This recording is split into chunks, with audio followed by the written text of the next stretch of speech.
பாபா ஓர் கருணாலயம், பாதம்தான் கமலாலயம்.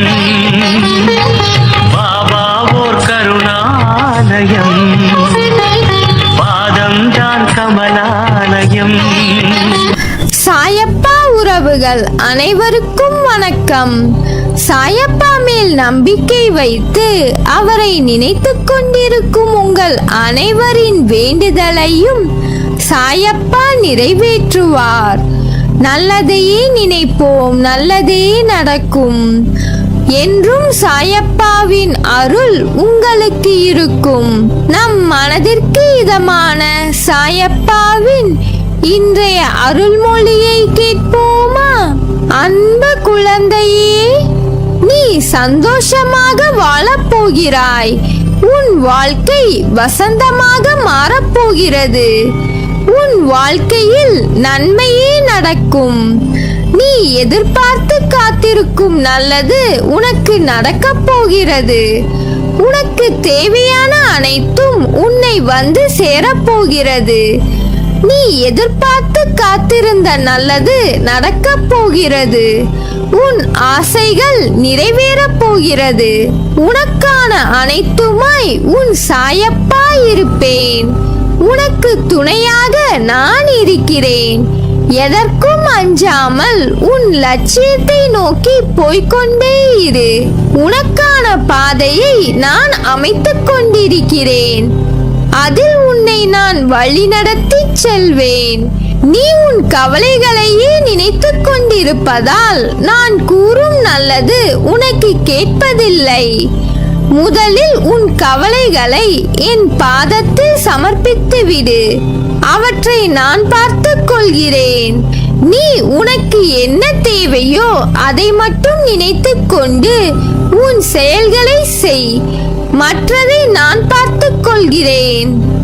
என் பக்தனுக்கு பொறுமையும் நம்பிக்கையும் மிகவும் அவசியம். நீ என் மீது நம்பிக்கை இழக்காமல் பொறுத்திரு. உனக்காக நான் உன் சுமைகளை தாங்கிக் கொண்டிருக்கிறேன். உன் ஆசைகள் எதுவாக இருந்தாலும் என்னிடம் சொல்லிவிடு.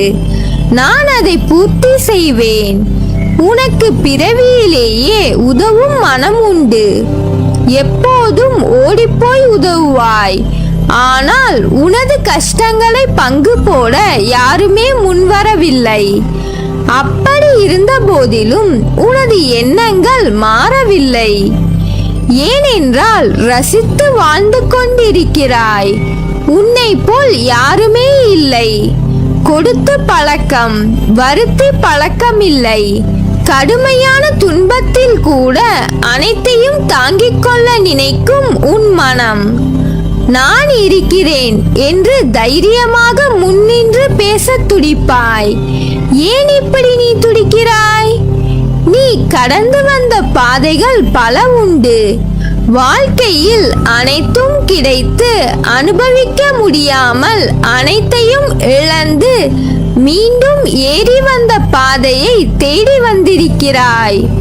உனது விடாமுயற்சி, குறிக்கோள், இடைவிடாது நீ வினவும் என் நாமம், என்னை பற்றி முழுமையாக எடுத்துரைத்தல் என்று இப்படி செய்து கொண்டே இருக்கிறாய்.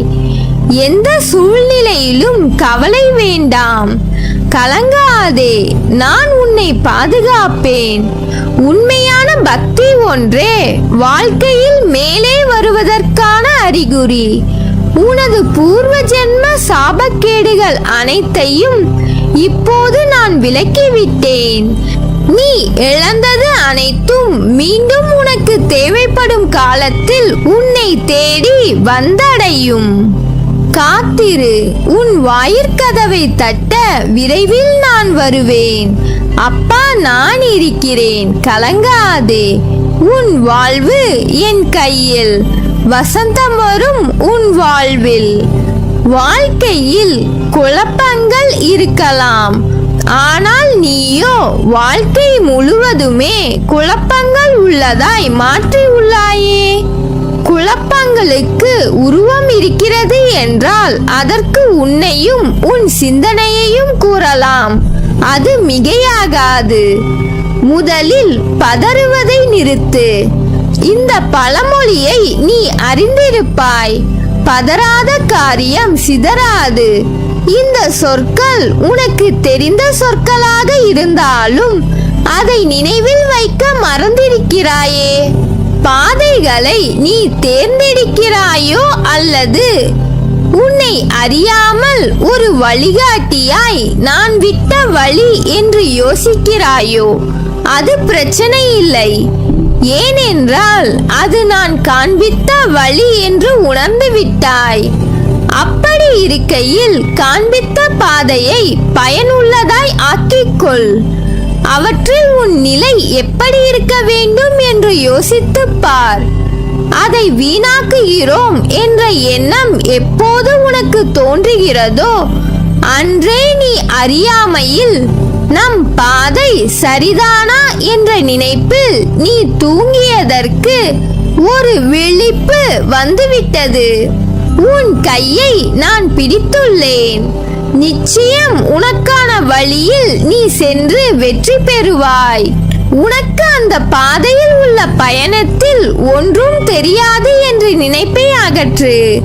தெரியும் என்றும் என்னால் தெரிந்து கொள்ள முடியும் என்றும் நினை. நிச்சயம் நீ தெரிந்து கொள்வாய். தெரியாத விஷயங்கள் என ஒன்றும் இல்லை. நீ அதை தெரிந்து கொள்ள முன்வரவில்லை என்றுதான் அர்த்தம். நீ பயப்படாதே. உனக்கு நல்ல மனம் என்ற ஒன்று இருக்கிறது. நமக்கு நல்ல விஷயம் என ஒன்று நடக்காதா என்று உன் மனம் நினைப்பதால் தான் இந்த தேவையற்ற எண்ணங்கள். உன் வாழ்க்கை நிச்சயமாக மாறும் என்று நம்பு. உன் வாழ்க்கை கண்டிப்பாக நல்ல நிலைமைக்கு மாறும். என் அனுமதி இல்லாமல் உன்னை துன்புறுத்தி பார்க்க ஆசைப்படுவது என்னை துன்புறுத்தி பார்ப்பதற்கு சமம். நான் உன்னுடன் இருக்கையில் எதற்காகவும் கடுகளவு கூட ஒரு நாளும் கலங்காதே. அப்பா இருக்கிறேன். பொறுமையாக இரு. நான் இருக்கிறேன். என்னை நம்பி என்னிடத்தில் ஐக்கியமாகிவிடு. உனக்கு வேண்டியதை செய்ய உன் தந்தையாகிய நான் காத்திருக்கிறேன். யாருக்கு கஷ்டங்கள் இல்லை? யாருக்கு துன்பங்கள் இல்லை? சூழ்நிலைகளில் மாறுதல் ஏற்படும் போது நீ நெடுங்காலமாக விரும்பிய எண்ணங்கள் பல வருடங்கள் தள்ளி போகும் சூழ்நிலைக்கு தள்ளப்படுகிறது.